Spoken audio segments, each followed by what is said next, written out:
Good evening সবাইকে। সবাই ভালো আছো, সুস্থ আছো? আজকে আসলাম বিকাল থেকে। সারাদিন কি করছিলাম আর বলুন না, গরমে যে অবস্থাটা খারাপ আর বলাই যায় না। এই যে বিকালে আসতেই দেখলাম ঝড় বৃষ্টি শুরু, জাস্ট ছাদেই গেছিলাম, ঝড় বৃষ্টি শুরু হয়ে গেল। অবস্থাটা তো দেখতেই পাচ্ছেন কি অবস্থা, গরমে থাকা যায় না। এরকমে ঝড় বৃষ্টি হলে আরাম, কিন্তু এই যে ঝড় বৃষ্টি আর হলে তো হয় না। ঝড় বৃষ্টি বেশি দিন থাকিনি, ওই যে একটু বাতাস দিল, সব উড়িয়ে নিয়ে চলে গেল। তারপরে দেখলাম আস্তে আস্তে করে একটু বৃষ্টি পড়ছে। আমরা তো খুশির থেকে পাগল হয়ে গেছি, যাক একটু বৃষ্টি তো পড়ছে। এই যে নিচে আসলাম, দেখলাম, তার সূত্রে আমরা চলে গেলাম চা বানাতে।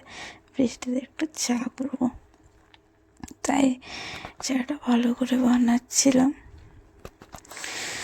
সবাই এসেছিল, দেন চাটা ভালো করে বানাতে বানাতে কিন্তু বৃষ্টিটা থেমে গেছিল, কিন্তু বলবেন না এটা কমেনি।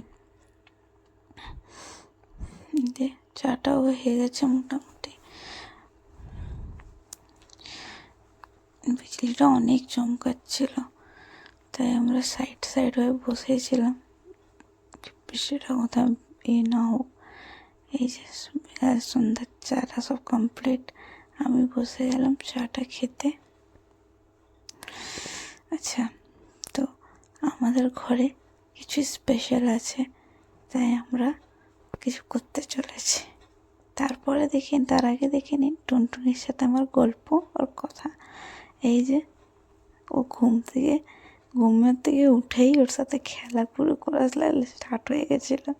বাস ওর সাথে খেলতে খেলতে টাইমের আর জানা যায় না কি কত টাইম হচ্ছে। এই যে দেখছে আর খেলছে ভালো করে, দেখতেই পাচ্ছেন ওর খেলার ঢং ভালো করেই আছে। ওর সাথে খেলতে খেলতে সারাদিন ওর সাথে আছে। আচ্ছা, ও না মাঝে মাঝে জিভ বার করে নেয়, তার জন্যে আমরা ওকে কালিমা বলি। তুমি তো মা সবার, তার জন্যে আরও হাসে। এই যে মুখটা খেয়ে নেবে পুরো, পুরো মুখ নিয়ে মুখটাই খেয়ে নেবে। ওর এত খিদু,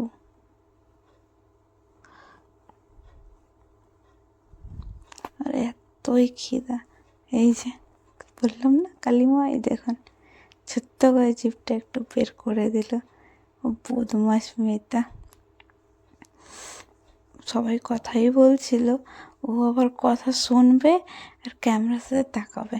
আমি ওখানে কথা বলছি, ও মার ক্যামেরার মধ্যে দেখিয়ে রাখছে, দেখতে পাচ্ছেন?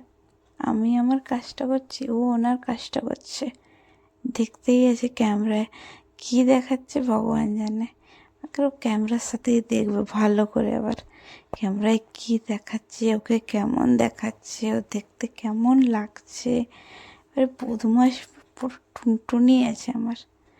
এই যে সব ওর সাথে একটু খেলাগুলা শেষ করেই এসে গেলাম রুটি বানাতে। আচ্ছা, আজকে রুটিটা কম হলো কেন? আজকে ভাত আছে বলে বলছিলাম, কিছু বিশেষ দিন আছে তার জন্যেই আলোচনা চলছিল, কেন সকালবেলা করাও তো যাবে না, তার জন্যে। আর আমার ঘরের ম্যাডাম যে আছে, সে বলছে আমাকে সব দিন আমিও কাজ করব, তাইও বসে বসে আলু রাখছিল আর মা কাটছিল আর আমি ছুলছিলাম।